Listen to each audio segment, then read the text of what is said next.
We're excited to get more representation, but appreciate that it is still a small sample size, but it's, we're doing better now. 75.9% were women. We did make it very clear that the survey is open to everyone. We don't want to just hear from women. We want to hear about everyone participating in the sector. And 54.6% were based in Europe. And we did have representation from every continent, but it was heavily Europe focused this time. To give you a brief understanding of what we learned in the survey, we learned that 28% of the biogas workforce is women and 25% of leadership in the biogas sector is women. The trends that we found is that this remains largely unchanged over the years that we've done the survey. Again, it's a small sample size, but this is a finding that we found in our survey analysis. We are making progress in quite a few areas. In the report, we go into more detail about the trends over the 6 years, but in terms of equality and inclusion policies, we found that 62% of the respondents said they had access to good policies in their companies. 19% reported having no initiatives, however. This has gone down from the 27% in the initial survey in 2022. 48% said they have access to parental leave policies, which came up as the highest, most important factor for women in the sector to continue progressing their careers. And 42% said they had access to staff training, which came up as the second most important factor for women in the staying in the sector. When we talked about barriers in the survey, we asked them about what they would consider barriers to promoting in the sector, and this time around the most common answer was no barriers, which is always good to see, which was different to last time's survey as well, so that's very promising. Work-life balance came up as the biggest barrier. 20% cited this as their pressure in their career. 9% talked about limited leadership opportunities. 9% talked about discrimination that they faced, and 26%, like I said, the most common answer was 26% saying that they don't face any barriers. Again, we're building the picture, but this is kind of positive to hear for now. Out of the respondents' responses, we picked up a few key recommendations that we wanted to put out, most of them being around flexibility, around parental leave, around being able to work hybridly, work in a hybrid manner, it's a made-up word, work flexible hours, get supportive workplace policies that allow them to live their lives outside of the workplace. Networks came up as a big enabler. I will touch on this briefly in the next slide as well. But having access to other women in the sector, being able to learn from each other, having a knowledge sharing space came up quite a bit. Access to learning and development, I talked about earlier, is an important factor. And finally, one that is a bit of a hard nut to crack is data collection and reporting. A lot of companies either aren't willing to do it or it's quite tricky to do data collection and also report on their performance in terms of gender disaggregated data. This came up across all our surveys. That's another tricky one that we are trying to learn more about. I talked about networks earlier. In our report this time around, we wanted to feature a success story, which is the Brazilian Women in Biogas Network. We have Lady Annie here, who set up the network, and we're excited to have you here. So it's a very strong network of over 500 women in the country, and actually in the country and across Latin America, who come together, support each other, run the network themselves. There's a strong governance system that has been set up years ago, probably by you, Lady Annie, that's being continued right now. It's quite exciting to see. They're all volunteers. We actually now have an agreement to work with them. We have signed an MOU, so we collaborate together. It also helps raise the visibility of women in the sector, and they're able to demonstrate measurable success. So I encourage you to read our one-page case study on the Women in Biogas Network in Brazil. That's the study snapshot from my side. I've left a QR code where you can access the full report online. We also have a few copies on our stand. Feel free to come say hello to me. I've got a few copies myself that I'm happy to share. And with that, I will start introducing our panelists. We'll start with Jude. the Head of Skills and Clean Growth at Cogent Skills. Cogent Skills is an employer representative body for science-based industries, so we work with employees from organisations as varied as from downstream oil and gas, across pharma and life sciences, and through to nuclear and chemicals. And we help employers get the best out of the skills system, and we work on their behalf to make sure that they can access highly skilled people at the right time and in the right places. Also, in addition to that, I also project lead the Hydrogen and Carbon Capture Skills Partnership, which is a community of people across industry, government, educationalists, and other stakeholders, regional stakeholders that we bring together so that there is a holistic approach to developing skills for those new emerging sectors.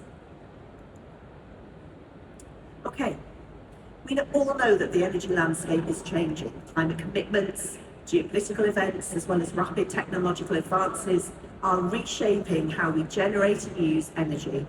Traditional fossil-based systems are giving way to cleaner, more integrated solutions. Today in the UK, wind, solar, nuclear dominate power generation, but none of them work in isolation. Each has its limitations. No single technology can deliver reliability and affordability on its own. They require complementary technologies such as biogas, hydrogen, carbon capture, battery storage, creating a whole system architecture that balances, stores and delivers energy across the network. We need to reframe clean energy as a system, not a set of siloed technologies. Thinking in isolation limits efficiency and innovation. And skills development must also reflect this systems approach.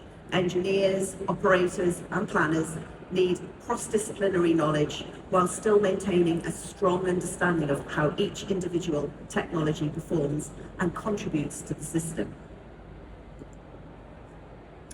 The ambition for biogas is huge. In the UK alone, the goal is to bring online at least 1,000 new biogas plants, and with biomethane injection set to increase to 2.4 terawatt hours per year, making a real impact on decarbonising heat and transport.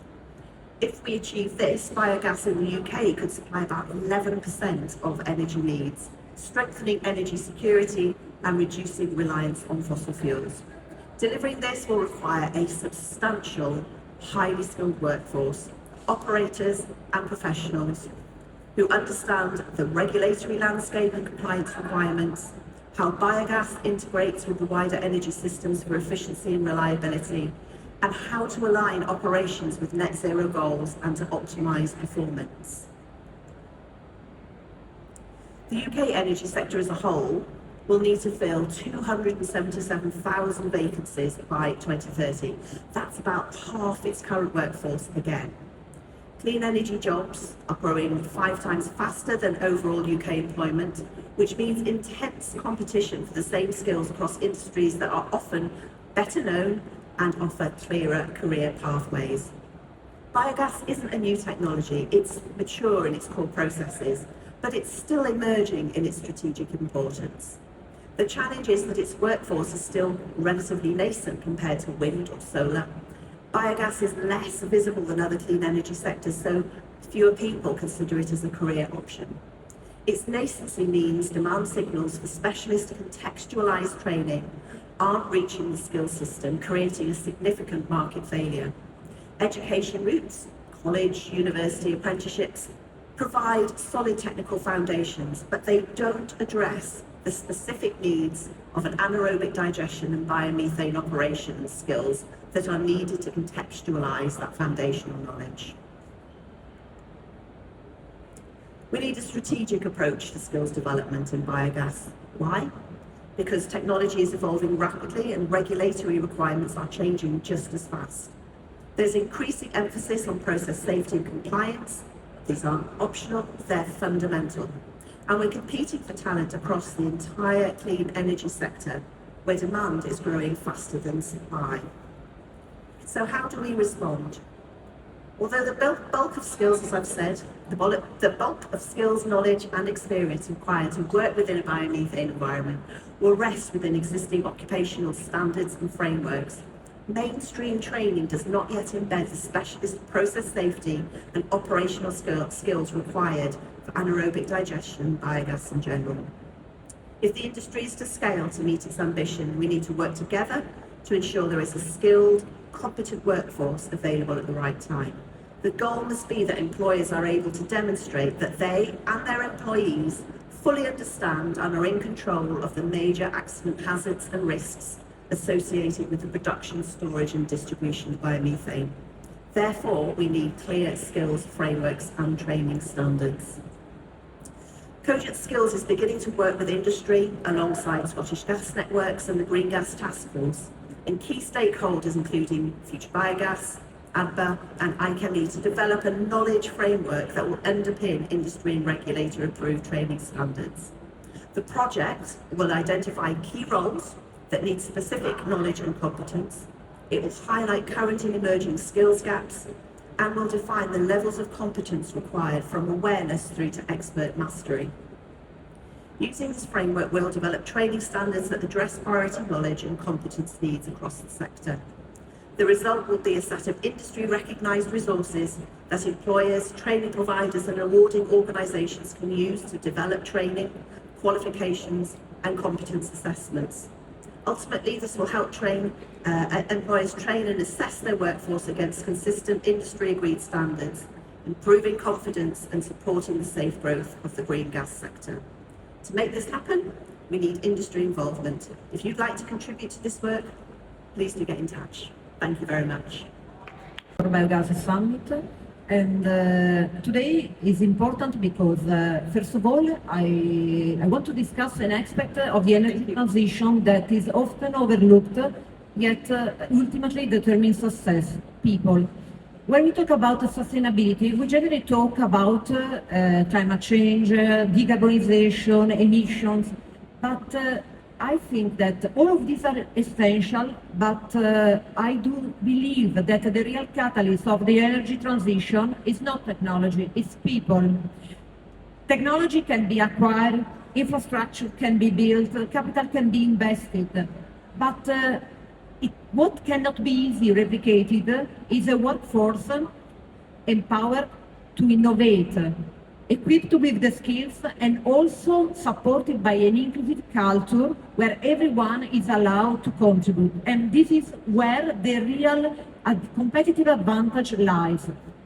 And this is also the philosophy behind the Ferrero sustainability strategy, accelerating energy transition by investing in technologies, not only in technologies and systems, but above all in people. At Ferrero, we firmly believe that our success is built on the talent, passion, and also competence and the talent of our people.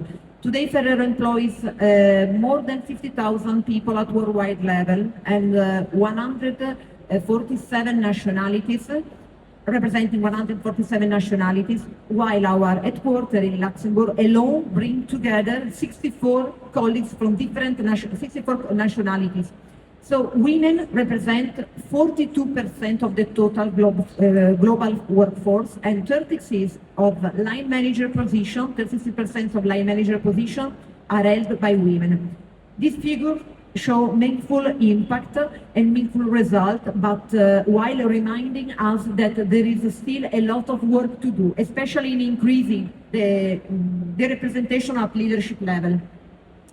And also, to support this ambition, Ferrero has introduced targeted initiatives such as the Global Acceleration Program for Women that was implemented in some areas such as IT, finance, procurement and marketing, with the target of strengthening the leadership talent pipeline. And alongside this, also the global parental policy that support the new parents and enable and promote a balanced career experience across genders.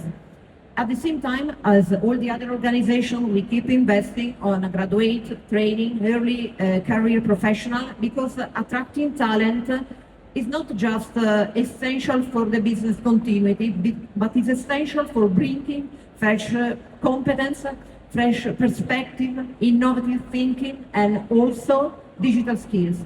So I think that across organizations like renewable energy, food manufacturing, and manufacturing food production, we all face the same challenge. So today, the pace of change is accelerating more than the workforce development model. So the requirement and the skill that are required today is quite different because it's important. So now skills extend beyond the technical expertise. We are looking for professionals that must combine different disciplines: sustainability, digital skill, regulatory knowledge, and cross-functional cooperation. And at Ferrero, obviously, the competence development is embedded in the employee life cycle.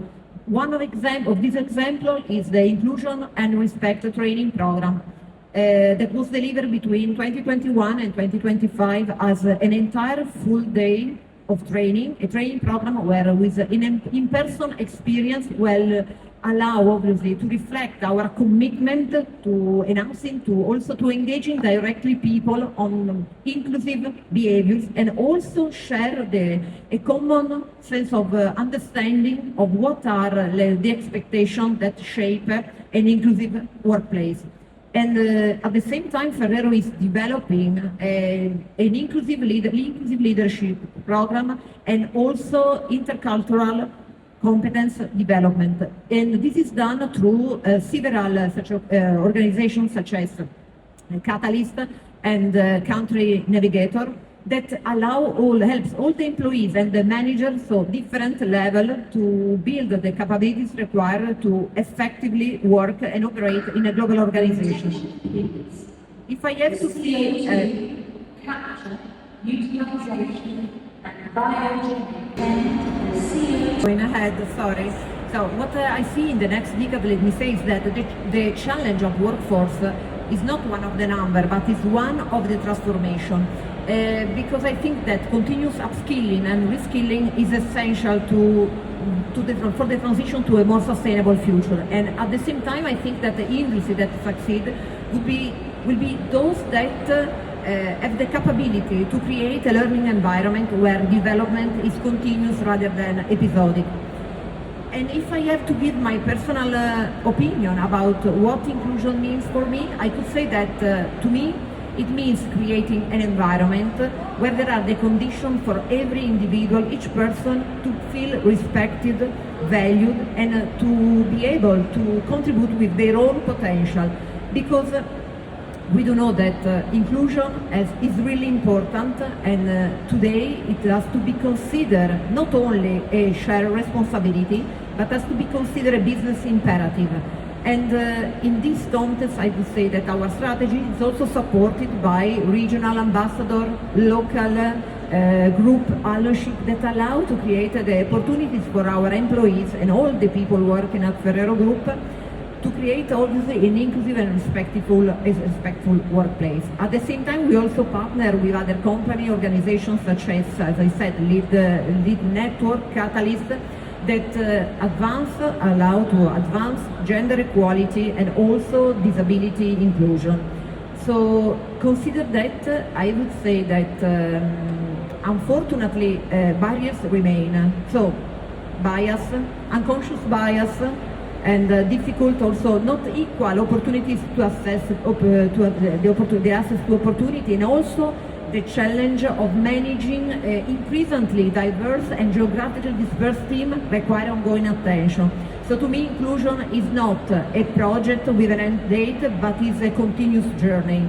And if I have to say something as someone working in the sustainability field for almost 25 years in a global organization, I would say that the most effective team are those who bring together different perspectives, different disciplines, different competencies, because we do know that the transition towards a sustainable future is something that probably requires capabilities that are not being defined yet, And probably also at the same time we have a lot of work and jobs that probably do not exist. So as a leader, our responsibility is to create the environment to make people feel respected and can give their contribution. So diversity should not be considered a matrix, but it's about creating the condition for people to thrive. And as emphasizes in the latest Ferrero Sustainability Report, empowering people is one of the foundation of sustainable, successful business.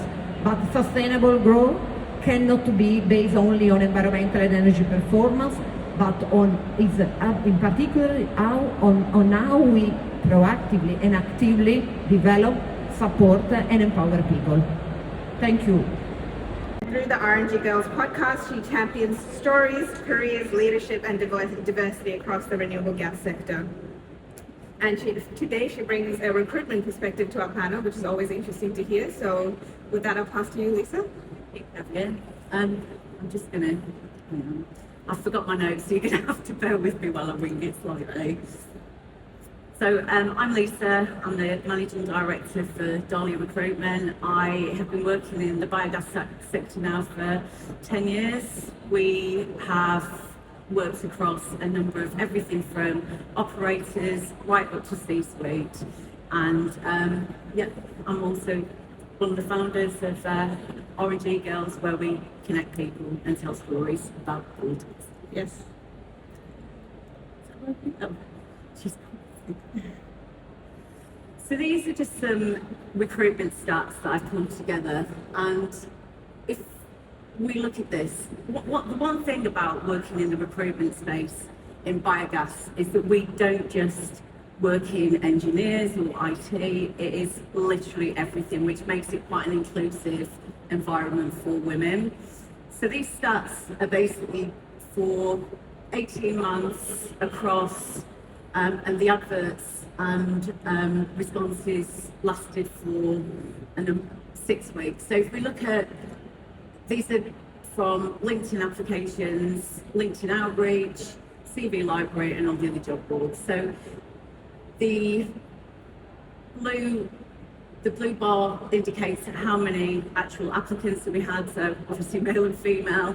So if you look at HR, it's obviously going to be a very big number of women that are working in there. Down to communications.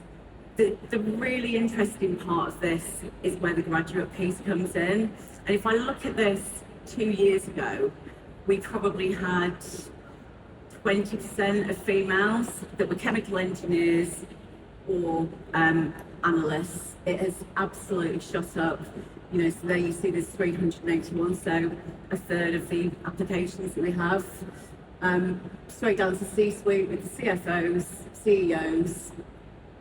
There again, it drops quite a bit with the women, and so forth as we get to kind of feedstock and operators. I've then broken this down to, we can only grow so much in this industry, and I had a really fascinating conversation with Charlotte Moulton back in December last year, and Charlotte said, how the hell are we going to attract that many people, and how can we scale and how can we grow, never mind just attracting women to the sector. So this is broke down for those applications, then down to people from the renewables and utility sector, solar power, and you can see it's quite declining there apart from where you come to the C-suite. So it's quite a fascinating graph. How we're going to attract production and feedstock managers. We're doing things like trying to include, it's impossible to, it's illegal to write that females must apply, but we can write on there, we encourage females to apply. And then just a bit about the biogas RNG Girls and why we set it up. So we've been doing this for a year now. We've recorded 15 episodes and we're continuing to do these bi-weekly. We had Charlotte on a couple of weeks ago really talking about the WBA and how we attract more women as well. If you've not had a look at it, please do. Give us a listen.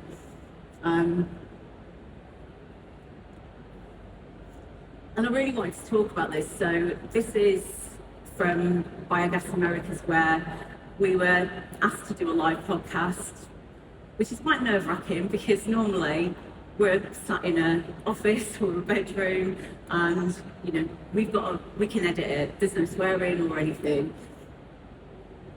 We started off thinking that really it was a paid event. We thought we'd have about 40 women turning up. We got a call from them 2 weeks later, basically saying that we've got a problem. We need a bigger room, and we ended up having 140 women in the room. You know, we were talking about grit, resilience. This wasn't about male bashing, but it was really exciting to hear all the short stories that we could share. You know, people's feelings when they come in here and into the biogas industry and how they're finding it. It's amazing. So if you get a chance, do have a listen. And there's the QR code. Excellent. Thank you. What, in your opinion, what role does government play versus industry in ensuring that there's skills in the sector, that there's training available? Par rapport au gouvernement, c'est ça? Ah oui, ok. Ah oui, yes. Okay, it's my translator. Thank you, Jesse. In France, it's very different that, for example, in Italy. Italy, the government like biomethane in Italy. In France, the government like electrification. So it's very difficult at this time to put the biomethane industry on the top of the priority. So it's difficult to find a talent engineer want to come from biomethane. It's very, very difficult in France. In France, when I speak with a young engineer, for example, wind power, solar power, it's wonderful. And nuclear is a wonderful difference. But for the future, biomethane is a more project. So every day we have to convince, to argument, to speak with the young people to attract and keep these competencies. Because for me and for a lot of French people, biomethane is not a slow sector. For example, solar power is the same today, tomorrow, 10 years later, it's the same. A sun and the same, I don't know the name, the panel, voilà. Yeah. But for biomethane, is a lot of opportunities, engineer, innovation, research and development. It's not the same because it's biomass and it's biology. So it's every time we can change the cook. To cook la recette in French. To cook for methanization. Yes, perfect. So that is very difficult in France. But I think there are a lot of. I finished just today 103 biomethane plants, but Less money, but also, you know, the training's internal, so it, you know, elevates the skills. But I think also there is a lot that the government can do. We are doing quite a lot with universities at the moment, and I think there needs to be a lot more education about what biogas is, and about just people. You know, there's a lot of chemical engineers out there, but one interesting thing that's really happened over the last 24 months is that a lot of these graduates are starting to do their dissertation, including biogas. Right. So, I think it's a bit of both, but I think we also have to, you know, especially when I'm recruiting, we really talk to companies about growth, about strategy. So it's not all government led, but I think it's very much a big responsibility of the employer as well. It's a shared responsibility, and I think you have to understand what exactly government's responsibility is in this whole skills system. So there are many ways that you can train somebody. Some of that is publicly funded, where government has a role, and some of it is privately funded. So awarding organisations will develop qualifications, and those qualifications can be fully paid for by employers to train their staff, for example. Government doesn't have any role in that really, apart from quality assuring those awarding organisations and making sure that what they are developing is of a good level to support the industry.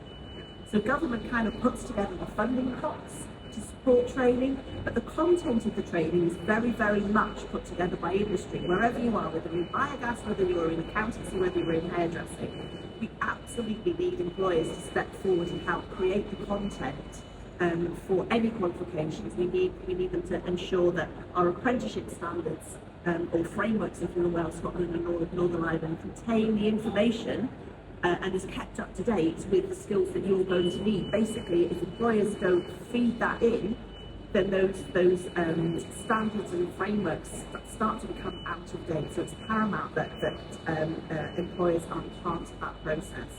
Meanwhile, government has a really clear role in convening employers to do that piece of work and making sure that the funding pots that it stands up are right for the training, and that's often a problem, is that government designs because it has to.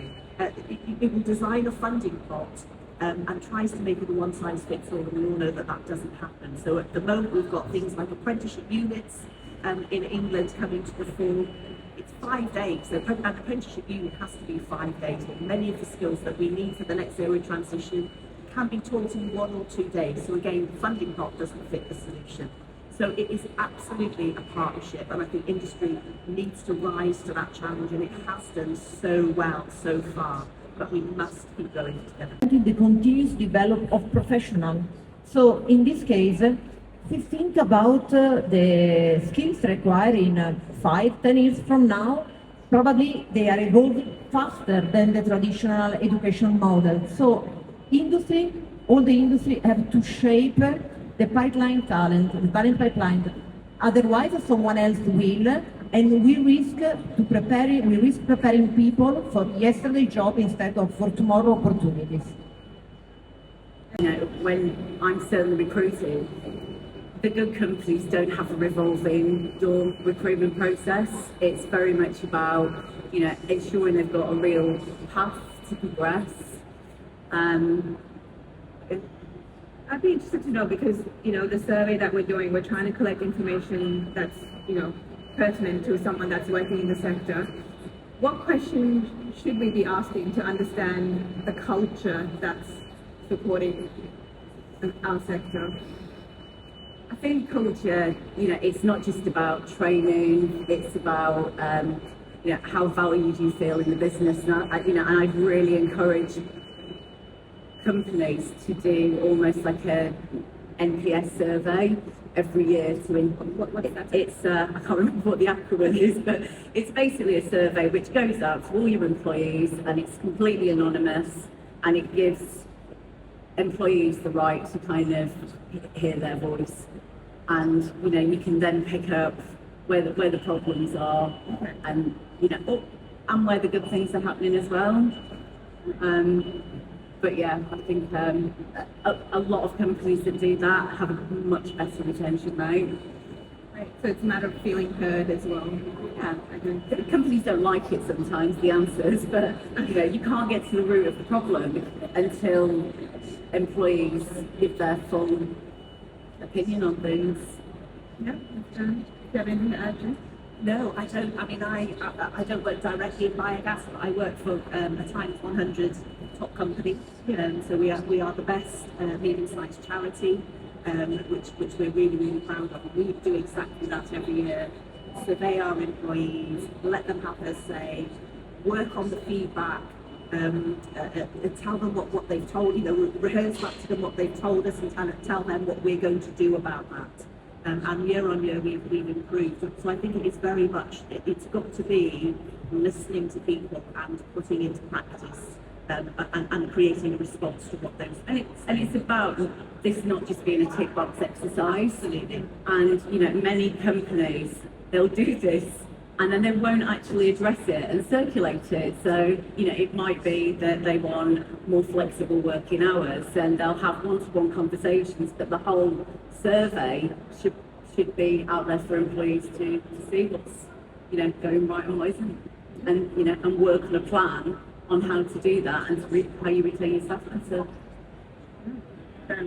Multinational companies. So I work in an environment where almost 25 years so far. So I could say that it's difficult to explain what I personally felt and I still feel, because when you feel and when a company creates the condition for an inclusive culture, so developing courses, training for all the people at all level, to increase and also to, let me say, to announce what are the inclusive behaviors. So people should feel respected, valued, heard. Everyone should, let me say, contribute their own potential. And in particular, when you work in a company like Ferrero, what I say I feel is a kind of sense of belonging, because when the workplace is really inclusive, people can contribute with their full potential, because I think that diversity is important, so create let me say, the impact, but inclusion create, or better, convert that impact into innovation and business performance. And I would close saying that Ferrero translate, and obviously this belief, let me say, saying that what makes each person unique is what makes an organization strong. So I said inclusion is not something nice to have. It's a business imperative, something that needs to be spread globally at worldwide level, and each of us we have to be, let me say, people that keep inspiring other people, because you cannot also aspire to become someone you never seen. So we need to create role models so that people feel more respected, more heard, and they are allowed to give their full contribution. This is what is exactly for Ferrero, for a global company. So I said that the future of the energy transition will not be powered by technology, but will be powered by people.